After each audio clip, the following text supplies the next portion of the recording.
गांव की एक शांत और सुंदर सुबह थी। चारों ओर हरियाली और खेतों में काम करते लोग। ऐसा लगता था जैसे सृष्टि अपने सबसे शांत और सुखद रूप में थी। इसी गांव में रहती थी सुमन, एक साधारण महिला। सुमन का जीवन हमेशा से कठिनाइयों और संघर्षों से भरा रहा, लेकिन उसके चेहरे पर कभी शिकन नहीं दिखी। वह एक मजबूत, आत्मनिर्भर और दिल से बेहद दयालु महिला थी। उसकी अपनी कोई संतान नहीं थी, लेकिन उसके मन में एक अजीब सी ममता और प्यार का सागर बसा था, जो हर किसी के लिए था। सुमन का विवाह गांव के एक साधारण किसान रमेश से हुआ था। रमेश और सुमन दोनों मिलकर अपने छोटे से खेत और घर को संभालते थे। उसका जीवन भले ही आर्थिक रूप से कठिन था, लेकिन प्रेम और समझ से भरा था। रमेश एक नेक दिल इंसान था, जिसने सुमन को हर परिस्थिति में सहारा दिया और कभी भी उसे अकेला महसूस नहीं होने दिया। लेकिन इस कहानी का असली मोड़ तब आया जब एक दिन सुमन को गांव के बाहरी इलाकों में एक लावारिस बच्चा मिला। बच्चा कुछ ही महीनों का था और भूख से रो रहा था। सुमन ने उसे गोद में उठा लिया। उसकी आंखों में आंसू आ गए। वह अपने अंदर उस बच्चे के लिए एक अजीब सा जुड़ाव महसूस कर रही थी। उसके पास तो अपनी कोई संतान नहीं थी, लेकिन इस बच्चे के लिए उसकी ममता उमड़ पड़ी। सुमन ने उसे घर ले जाकर उसका ख्याल रखा, बच्चे को दूध पिलाया, नहलाया और उसे कपड़े पहनाए। उसका नाम राजू रखा। जब रमेश घर आया तो सुमन ने उसे पूरा किस्सा सुनाया। रमेश ने बिना किसी सवाल के सुमन के फैसले को स्वीकार किया और दोनों ने तय किया कि वे इस बच्चे को अपना लेंगे। धीरे धीरे गांव के लोग भी इस बात से परिचित हो गए कि सुमन ने एक अनाथ बच्चे को गोद लिया है। लेकिन सुमन की ममता का सिलसिला यहीं ख़त्म नहीं हुआ। समय बीतता गया और सुमन ने महसूस किया कि गांव के कई और अनाथ बच्चे हैं, जिन्हें माँ बाप का प्यार और सहारा नहीं मिला। कुछ बच्चे भूख से तड़पते थे, कुछ सड़क के किनारे भटकते थे और कुछ ऐसे भी थे जिन्हें कोई अपनाने वाला नहीं था।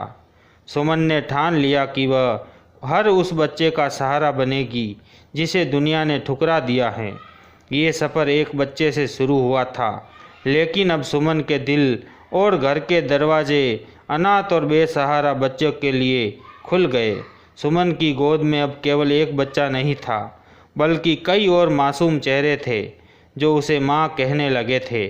जिस राजू ने ये सफ़र शुरू किया था, वह अब अकेला नहीं रहा। गांव के लोग ये देखकर आश्चर्यचकित थे कि सुमन ने एक के बाद एक कई अनाथ बच्चों को अपनाना शुरू कर दिया। धीरे धीरे उसके घर में बच्चों की चहल पहल बढ़ती जा रही थी। कुछ बच्चों को वह खुद खोज कर लाती थी, जबकि कुछ को गांव के लोग खुद उसके पास छोड़ जाते थे। गांव के कई लोगों को सुमन का ये कदम अजीब लगता था। कुछ लोग सोचते थे कि इतनी गरीबी में वह बच्चों का कैसे पालन पोषण करेगी। कई बार लोग ताना भी मारते थे कि अपने बच्चे तो है नहीं, दूसरे बच्चों को लेकर क्या करेगी।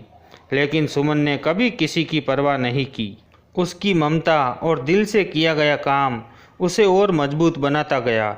रमेश भी उसकी मदद में हर कदम पर साथ था। वह खुद अपने खेत के काम के बाद बच्चों के साथ खेलता, उन्हें पढ़ाता और उनके साथ समय बिताता था।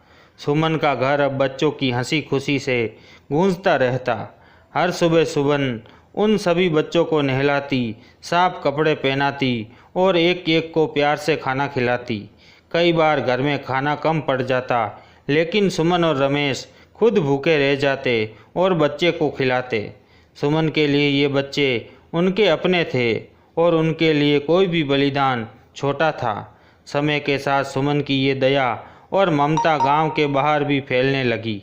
पास के शहर में भी सुमन की इस अनोखी कहानी की चर्चा होने लगी। कई लोग उसकी मदद के लिए आगे आने लगे। कुछ ने उसे पैसे दिए तो कुछ ने कपड़े और खाने की चीज़ें भेजी। धीरे धीरे सुमन का घर एक छोटे से अनाथालय का रूप लेने लगा। अब वह सिर्फ एक महिला नहीं थी, बल्कि गांव की मां बन चुकी थी। सुमन ने यह महसूस किया कि केवल खाना और कपड़े देना ही बच्चों की ज़रूरत नहीं है, बल्कि उन्हें शिक्षा और सही मार्गदर्शन की भी ज़रूरत है। उसने गांव के ही एक शिक्षक से बात की और बच्चों को पढ़ाने की व्यवस्था की। अब उसका घर न केवल ममता का केंद्र था, बल्कि शिक्षा का मंदिर भी बन गया था। बच्चों को अच्छे संस्कार, शिक्षा और आत्मनिर्भरता सिखाने का काम सुमन और रमेश ने शुरू कर दिया था। गांव के कई लोगों की राय अब बदलने लगी थी। जो लोग सुमन को पहले ताने मारते थे, वे अब उसकी प्रशंसा करने लगे थे। सुमन की ये ममता गांव की सीमाओं से निकलकर अब पूरे जिले में फैलने लगी थी। लेकिन इस सफ़र में चुनौतियां कम नहीं थी। सुमन के सामने आर्थिक समस्याएं बढ़ती जा रही थी। इतने बच्चों का पालन पोषण करना, उनके लिए खाना, कपड़े और शिक्षा की व्यवस्था करना आसान नहीं था। पर सुमन ने कभी हार नहीं मानी।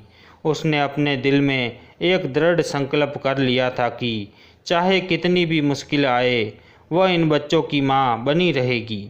सुमन के जीवन का सफ़र अब गांव की सीमाओं को पार कर चुका था। गांव में उसकी ममता और साहस की कहानियाँ फैल चुकी थी और आसपास के इलाकों से भी लोग उसके पास अपने अनाथ या बेसहारा बच्चों को छोड़ने लगे थे। सुमन के पास अब 50 से अधिक बच्चे थे और हर दिन ये संख्या बढ़ रही थी।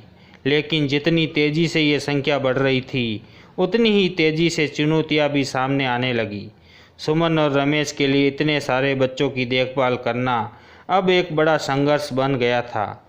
उनके पास खेत से होने वाली मामूली आय थी, जो अब इन बच्चों की ज़रूरत को पूरा करने में पूरी तरह से अपर्याप्त थी। कई बार ऐसा होता कि खाने के लिए पर्याप्त अनाज नहीं होता, बच्चों के कपड़े पुराने और फटे होते और उनकी शिक्षा के लिए ज़रूरी सामग्री भी कम पड़ने लगी थी। सुमन की ममता और उसका दिल चाहे कितना भी बड़ा हो था, लेकिन अब उसे एक बड़ी चुनौती का सामना करना था, इन बच्चों के भविष्य को सुरक्षित करना। सुमन ने कभी हार मानने का नाम नहीं लिया। उसने खुद को और अधिक मजबूत बनाया और रमेश के साथ मिलकर इस समस्या का हल निकालने की ठान ली। सुमन ने गांव और आसपास के इलाकों के लोगों से मदद मांगनी शुरू की। उसने समाज के लोगों से बात की और उन्हें इन अनाथ बच्चों की स्थिति के बारे में बताया। कुछ लोग उसकी मदद के लिए आगे आए, लेकिन कुछ अभी भी उसे ताने देते थे। लोग कहते, इतने बच्चों का बोझ क्यों उठा रही हों? क्या ये सब तुम्हारी जिम्मेदारी हैं? सुमन को इन सवालों का कोई फर्क नहीं पड़ा। उसने हमेशा की तरह अपने दिल की आवाज़ सुनी और बच्चों के लिए लड़ती रही। धीरे धीरे कुछ समाज सेवी संस्थाएं और शहर के कुछ संपन्न लोग भी उसकी मदद के लिए सामने आए। अब सुमन के पास थोड़ी बहुत आर्थिक सहायता मिलने लगी थी, जिससे वह बच्चों के लिए बेहतर खाने, कपड़े और शिक्षा का प्रबंध कर पाती थी। लेकिन समाज के कुछ लोग अब भी सुमन के खिलाफ थे। वे सोचते थे कि एक अकेली महिला इतनी बड़ी जिम्मेदारी क्यों उठा रही हैं। कई बार तो सुमन के ऊपर गलत आरोप भी लगाए गए। लोग कहते थे कि वह इन बच्चों का सही पालन पोषण नहीं कर सकती और उसके इस कदम के पीछे कोई स्वार्थ छिपा हुआ है। गांव की पंचायत ने भी एक बार उसे बुलाया और उसके इस काम पर सवाल खड़े किए, लेकिन सुमन ने कभी हिम्मत नहीं हारी। उसने पंचायत के सामने अपनी बात रखी और अपने बच्चों के प्रति अपनी ममता और निस्वार्थ प्रेम का सबूत दिया। इस पूरे संघर्ष में रमेश उसका सबसे बड़ा सहारा था। रमेश ने सुमन के इस मिशन को हमेशा से समर्थन दिया और हर मुश्किल वक्त में उसके साथ खड़ा रहा। उसने भी समाज के तानों और आलोचनाओं की परवाह नहीं की, क्योंकि वह जानता था कि सुमन का ये काम सिर्फ ममता का नहीं, बल्कि इंसानियत का एक बड़ा काम था। समाज की इस चुनौतियों के बीच सुमन का नाम धीरे धीरे एक प्रेरणा का स्रोत बनने लगा। जहां पहले लोग उसे ताने देते थे, अब वही लोग उसकी प्रशंसा करने लगे। शहर के कुछ बड़े अखबारों में उसकी कहानी छपने लगी और कई समाज सेवी संगठनों ने उसकी मदद के लिए हाथ बढ़ाया। सुमन ने इन कठिनाइयों को पार कर लिया था, लेकिन ये सिर्फ एक पड़ाव था। उसे पता था कि अभी और भी बड़ी चुनौतियाँ आने वाली हैं, लेकिन उसकी ममता और संकल्प अडिग थे। सुमन के निस्वार्थ प्रेम और साहस ने अब पूरे इलाके में एक नई रोशनी जगा दी थी। वह सिर्फ एक महिला नहीं रही, बल्कि एक ऐसा नाम बन चुकी थी जो ममता और मानवता का प्रतीक था। उसके पास अब 100 से अधिक बच्चे थे जिनकी देखभाल करना आसान नहीं था, लेकिन सुमन और रमेश ने इसे अपनी ज़िंदगी का मकसद बना लिया था। अब तक सुमन की कहानी शहरों और गांवों में फैल चुकी थी। कई अखबारों और रेडियो चैनलों ने उसकी इस प्रेरणादायक यात्रा के बारे में लिखा और बताया। धीरे धीरे सुमन का ये प्रस्ताव एक बड़े आंदोलन का रूप लेने लगा। लोग उसकी मदद करने के लिए आगे आने लगे। कुछ ने पैसे दिए, कुछ ने अनाज और कपड़े, और कुछ ने अपने समय और ज्ञान से बच्चों को पढ़ाने का काम शुरू किया। सुमन के घर में अब बच्चों की शिक्षा और उनके भविष्य के निर्माण के लिए एक पूरा समुदाय जुड़ चुका था। लेकिन इस आंदोलन का असली विस्तार तब हुआ जब एक समाज सेवी संगठन ने सुमन से संपर्क किया। ये संगठन अनाथ बच्चों के पुनर्वास और शिक्षा के क्षेत्र में काम करता था। उन्होंने सुमन की इस यात्रा को एक बड़ा मंच देने का प्रस्ताव रखा। सुमन ने उनके साथ काम करना शुरू किया और अब उसका प्रयास गांवों और छोटे शहरों तक सीमित नहीं रहा, बल्कि पूरे जिले में फैलने लगा। सुमन ने इस संगठन के साथ मिलकर एक योजना बनाई जिसके तहत उन सभी अनाथ बच्चों को आश्रय और शिक्षा मिल सकेगी जिनका कोई सहारा नहीं था। अब वह केवल अपने घर तक सीमित नहीं थी, बल्कि उसने एक बड़े आश्रय गृह की नींव रखी जहां 250 से अधिक बच्चों को रहने, खाने और शिक्षा की सुविधा मिले सके। ये आश्रय गृह केवल एक छत नहीं था, बल्कि उन बच्चों के लिए एक नई जिंदगी की शुरुआत थी जिन्हें समाज ने ठुकरा दिया था। इस बीच सुमन ने अपने आंदोलन को और भी मजबूत करने के लिए समाज के विभिन्न वर्गों से लोगों को जोड़ा। गांव और शहरों में उसने जागरूकता अभियान चलाए ताकि लोग अनाथ और बेसहारा बच्चों के प्रति अपनी जिम्मेदारी समझें। उसने गांव के पंचायत और स्कूलों में जाकर लोगों को बच्चों के अधिकार और उनके भविष्य के बारे में बताया। धीरे धीरे लोगों का नज़रिया बदलने लगा। जो लोग पहले सुमन को ताने मारते थे, वे अब उसके साथ कंधे से कंधा मिलाकर खड़े हो गए थे। सुमन का ये आंदोलन अब केवल एक महिला का संघर्ष नहीं था, बल्कि ये पूरे समाज की एक जिम्मेदारी बन गया। लोग अपने अपने तरीके से इस आंदोलन में शामिल होने लगे। कुछ लोग अनाथ बच्चों के लिए खाना और कपड़े देने लगे, तो कुछ ने उन्हें पढ़ाई की जिम्मेदारी ली। इस बीच सुमन ने इस बड़े काम की खबर सरकार तक भी पहुंची। सरकार ने सुमन के इस आंदोलन को सराहा और उसकी मदद के लिए आर्थिक सहायता का भी प्रस्ताव रखा। सुमन ने इसे खुशी खुशी स्वीकार किया, लेकिन उसने ये सुनिश्चित किया कि इस सहायता का हर एक पैसा बच्चे के भविष्य और उनके विकास में लगाया जाए। अब सुमन का आश्रय स्थल एक बड़ा केंद्र बन चुका था, जहां दूर दूर से अनाथ और बेसहारा बच्चे आते थे, जहां उन्हें सिर्फ आश्रय और खाना नहीं, बल्कि एक नया परिवार मिलता था। सुमन हर बच्चे के साथ व्यक्तिगत रूप से जुड़ती थी और उनके दुख दर्द को समझती थी और उन्हें प्यार और ममता से भर देती थी। सुमन का ये आंदोलन अब पूरे राज्य में फैल चुका था। उसकी ये यात्रा सिर्फ बच्चों की मदद करने तक सीमित नहीं थी, बल्कि उसने समाज में एक ऐसी नई सोच और जागरूकता को जन्म दिया था।